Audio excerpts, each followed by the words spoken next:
This is WZRD Chicago, 88.3 FM.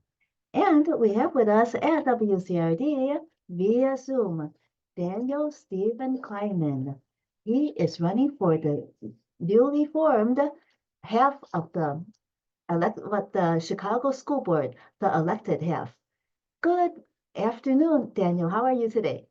Good afternoon. Good afternoon. Thank you for having me back. I so appreciate it. Today I'm feeling cold. How are you? Cold as well. It's Yeah, just kind of thawed out a little bit right now.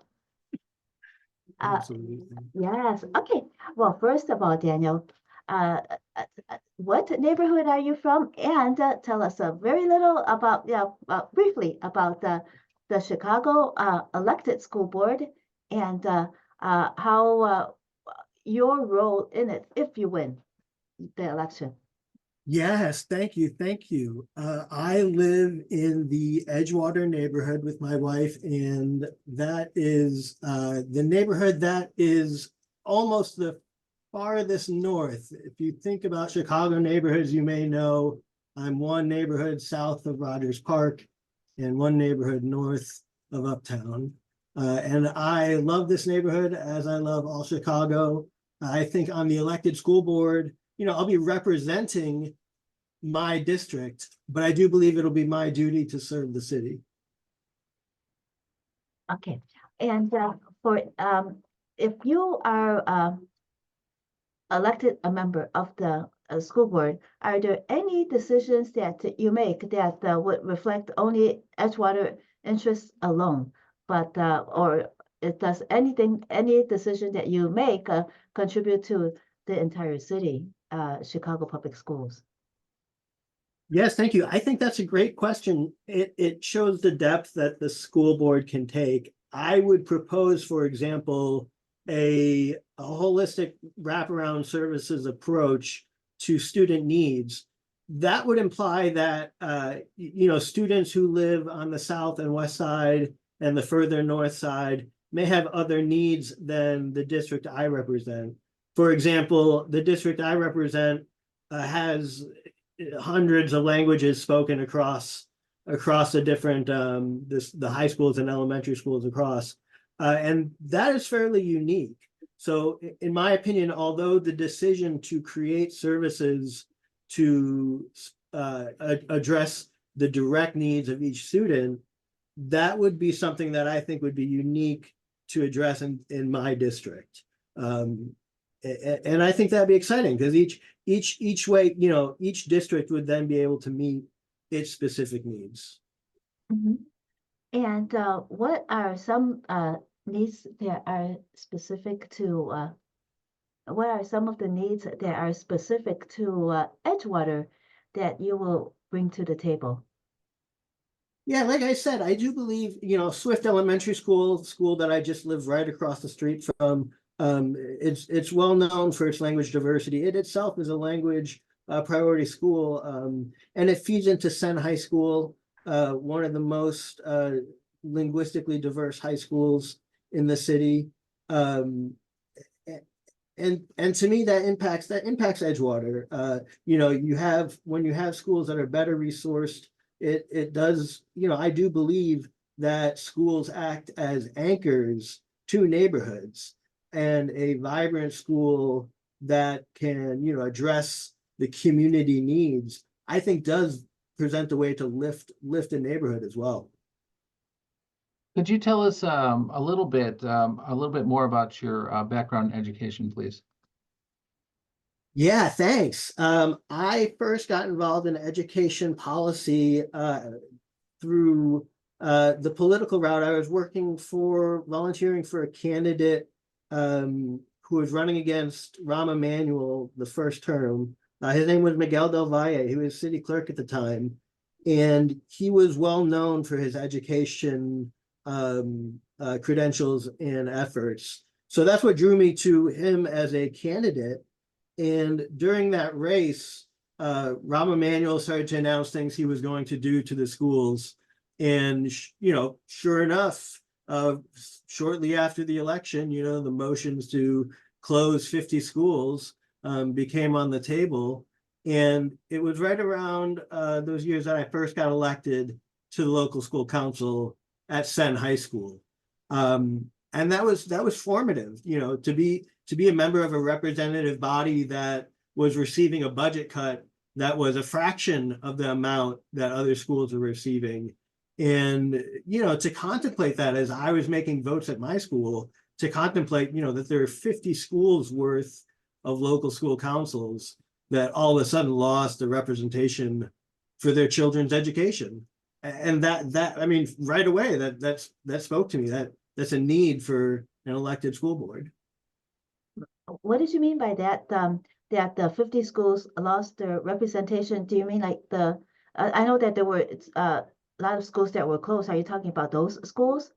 Yeah, those same ones, because if you think about it, those students had to be reassigned to attend schools that were often well beyond their neighborhood boundaries. You know, you had students who were once able to walk to school, who all of a sudden have to navigate through the CTA, what bus routes they can get, what buses, well, the CPS can't even supply buses anymore.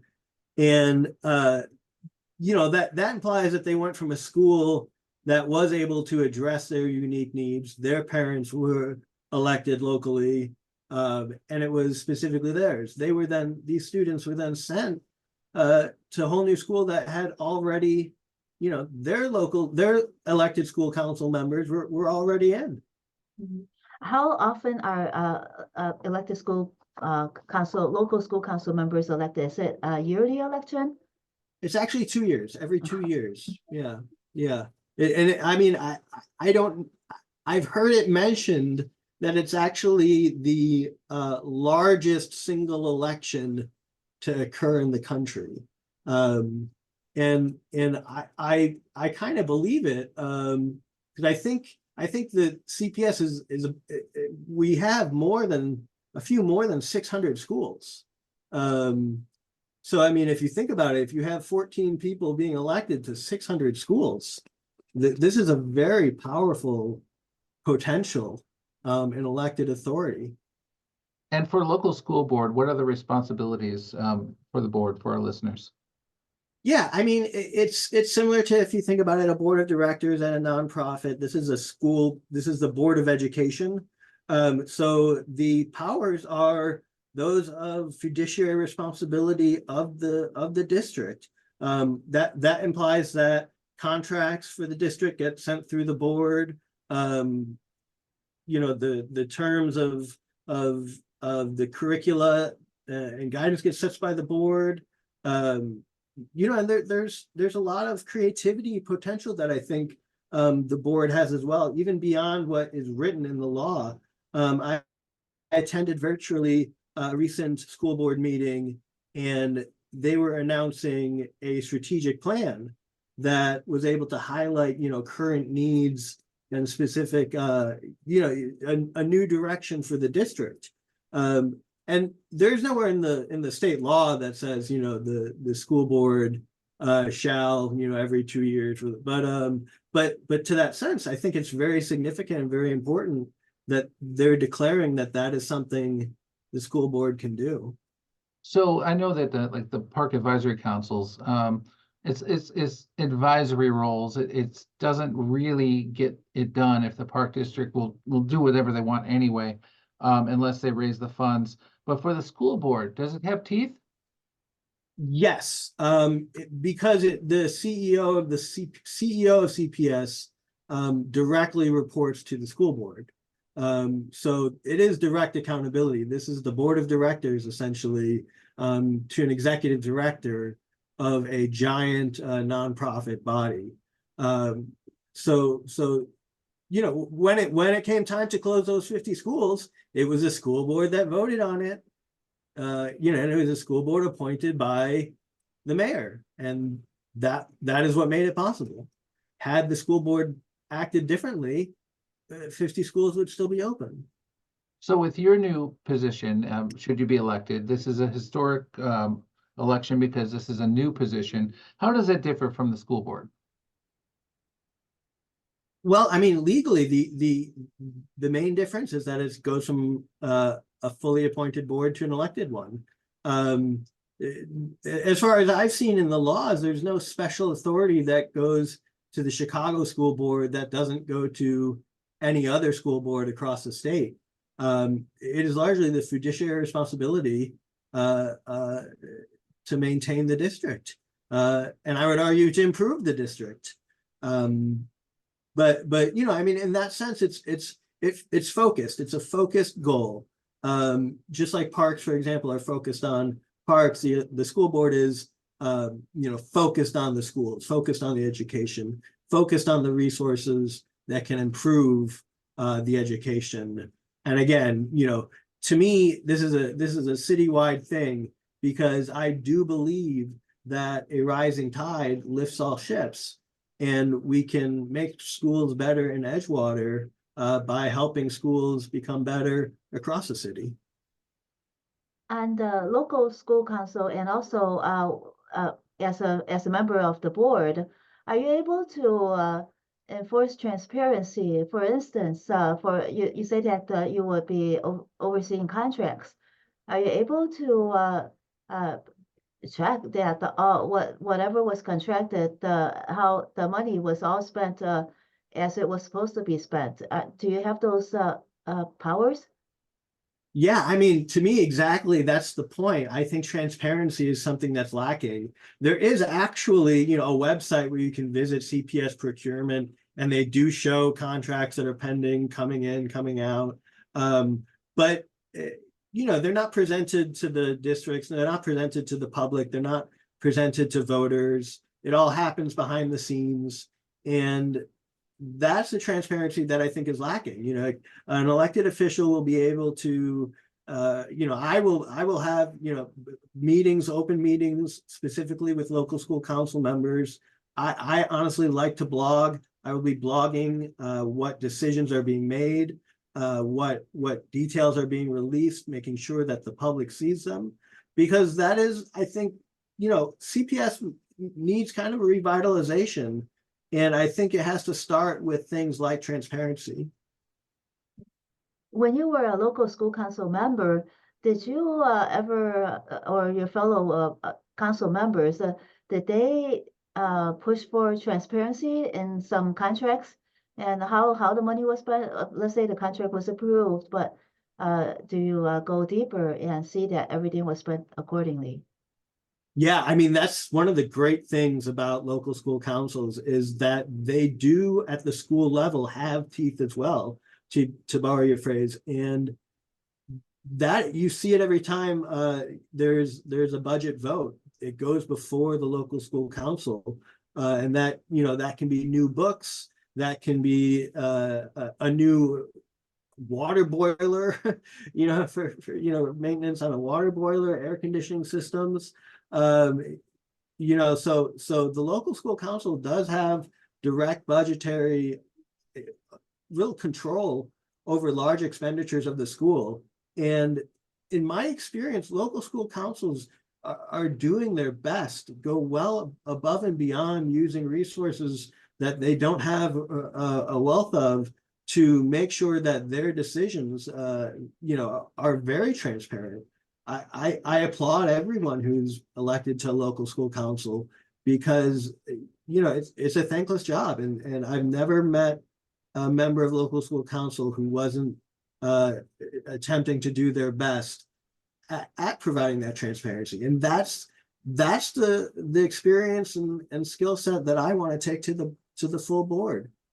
I see some teachers and heard about teachers buying their school supplies for and other things for the kids out of their own pocket. When you were a local school council member, were you able to address that and help those teachers out? Was there any way that that local school council members could help those teachers out and get them the supplies that they really need? It is, I believe, a shame how much we put on our teachers to lift a burden that really should be shared. I know at a local school council, for example, I remember at Sen, we had a supply for, you know, that we were able to share with students. that came out of the school budget, but it was so limited, and stories of teachers having to use their own resources, going above and beyond. Those stories are so frequent. Anybody who knows a teacher has heard a story just like that, and that shouldn't be. If you're, you don't come to a job, in IT and you're expected to bring your own keyboard and mouse. It is unacceptable, I think, for that additional economic strain to be placed on teachers. And it's a perfect example of, small changes that can be addressed. Where do we place resources where students will need more assistance collecting supplies on their own? When we first met, you spoke about how Representative Martwick and others try to establish an elected school board. You worked with those legislators. Could you tell us a little bit about your work in depth in helping to get an elected school board in place?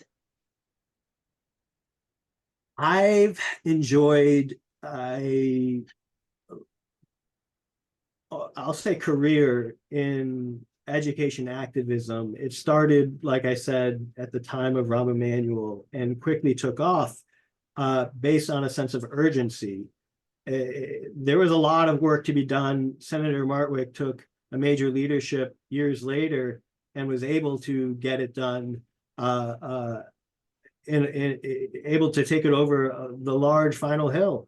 But there had been, a decade of work done by people who, have been in the school board fight for, longer than I have been. Remember, there's groups like COCO in Kenwood, Oakland, and there's groups like Action Now on the west side, and a lot of behind the scene work, a lot of thankless work went into the prep work for the school board. And I was just, thrilled to do my part, connecting dots. I worked to my best with Senator Martwick, providing as much support to his cause as I could, because to me, the law that we were able to win, I don't know if it was the best law, but it was the law we were able to win. And I think that is the best result. You mentioned supporting Senator Martwick. And what kind of ways did you support him? Was it lobbying? Was there more? Yeah, I mean, I went down to Springfield several times over the last several years. I met with many great leaders. Senator Martwick was generous with his time several times. I was extremely close with Representative LaShawn Ford, who's incredibly, a staunch fighter for education activism within the city of Chicago. So, there's several people who I was able to play a small part with, and I enjoyed every minute. And it ultimately it was validated. We also spoke with people like some union activists that are pushing for a elected school board for the Cook County community colleges. Have you ever spoken with them or worked with them as well? No, that's interesting. I wish them best. I think greater democracy in any decision making is important. You want to be able to say that the decisions are made by those who are most greatly impacted, or at least as we're talking about with the board, that type of transparency and accountability. Even if it's a board making the decisions, those decisions should be representative of the body. Yeah, I wish them well. if there are 50 wards in Chicago who decide which wards are, who decides which wards are grouped together under one board member's purview?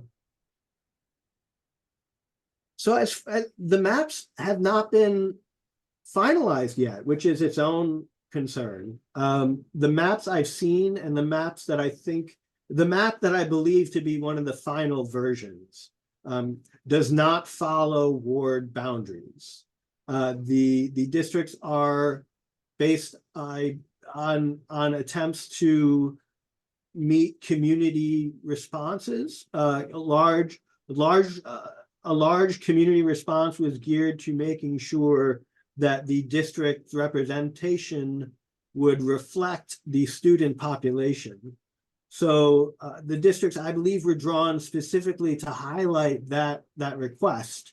And as such, you wind up with districts that don't align with wards. And I'm not sure that's, that may be a good thing to have greater independence, so you're not tied to one alderman or one state rep. You can be your own district. And yeah, I think ultimately that may be the best thing. When you spoke about community responses, was there a survey sent out to the residents or to the students and the parents? There are several local school councils I know who also do that. We have familiarity, for example, with putting paper surveys within the paperwork that students bring home every day. Remember, children come home with the paper handouts to the parents. And so we were, and I know so many schools that do this. They provide announcements from their local school council through publications. I know we've provided surveys that we've collected responses based on surveys that we've distributed. So I know schools throughout that do that. And again, I applaud the local school councils for they take that initiative. So when the district is, when the map is being drawn and are being based on those community responses, is it a lot of the input from the local school councils as well? I don't know for sure if local school councils were consulted directly. I do know that there were several public meetings that were well attended. I saw on video as well. And that is where, they from as evident by the drafts of maps that they've put out, they've received feedback that they clearly thought was impactful. And so who is responsible for drawing this map that has not been completed yet? I think they have a special committee, so it's not just the Senate and it's not just the House. My understanding is that there's a committee. Maybe that's changed, but it is members of the Springfield legislature who are drawing the map. And as you think, this is what happens every 10 years when the census changes. The state legislature commissions a committee to draw the maps and release it to be voted upon by the assembly. The redistricting, the gerrymandering. Yeah, yes. And also, I guess, I don't know if you know the details, but the committee that is responsible for the map, are they composed of the legislators that have an impact on Chicago, or even other legislators are involved? Because this is a Chicago elected board. Yeah, I hear you. I honestly don't. I've never met with this board. I've tried to, as a candidate, I'm trying to stay away from the legislative process that may influence my race. I just want to be focused on talking to voters. So what are you doing for outreach? You've started your campaign, you're speaking with voters. How are you reaching the potential voters? Yeah, thank you. I announced 8 months ago, I believe. So it was last spring. And it was admittedly very early, but I wanted to be early because I believe that the surest and most true way to win an election is to talk to voters. And, I had a suspicion that the districts would be some, 10,000 needed contacts, 20,000 needed contacts. And that, I mean, you can imagine how long that takes to talk to that many voters. So I didn't want to waste time. I started right away. I had concern that because the race is nonpartisan, there's no primary. I will not be running as a party ticket candidate by law, but I think I because of that, I had a guess that I would be, denied the party resources that are often used to conduct voter outreach. So I actually just invented my own app to be sure that I wouldn't be ill-resourced. And I'm using that app to reach voters. And I'm focusing on voters who have a higher chance of showing up. I'm targeting and I'm hoping to reach them all, and that's where I started early. And I hope people see the fact that I started early not as a jumping in, but as a sign of how serious I'm taking this.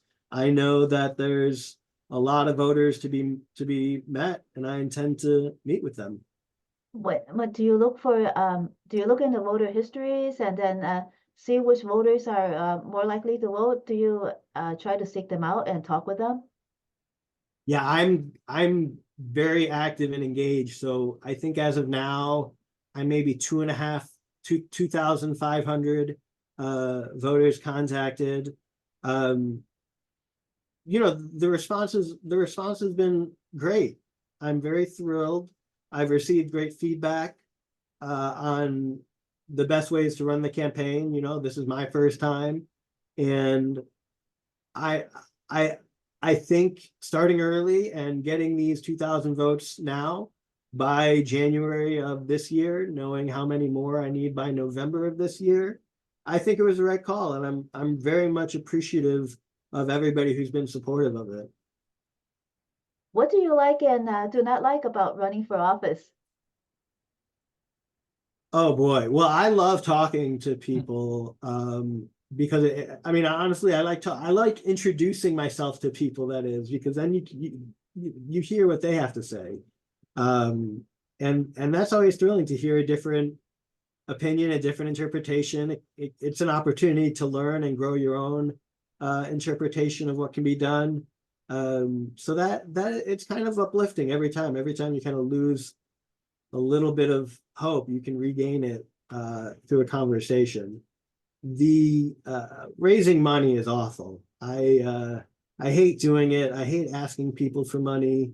I can though give you a breakdown. I'm trying to print out 500 door knockers for my campaign. It's over $500. Like it's so if I want to do it, I have to ask people for that money. It's more than I can just throw at it at a time. So I have to do it, and I don't like doing it. If you get a call from me, I apologize in advance. Maybe your heart will be where I need it to be.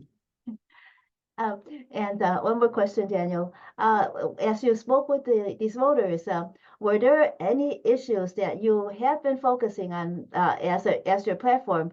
Did any of your platform change as a result of speaking with the voters?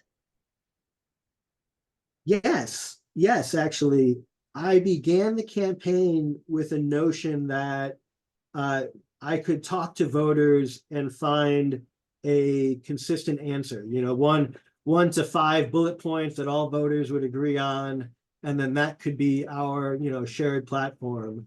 And that didn't occur. Every time I talked to a different school or a different community member who lived on one side of one street and down on the other side of another street, the responses were totally different.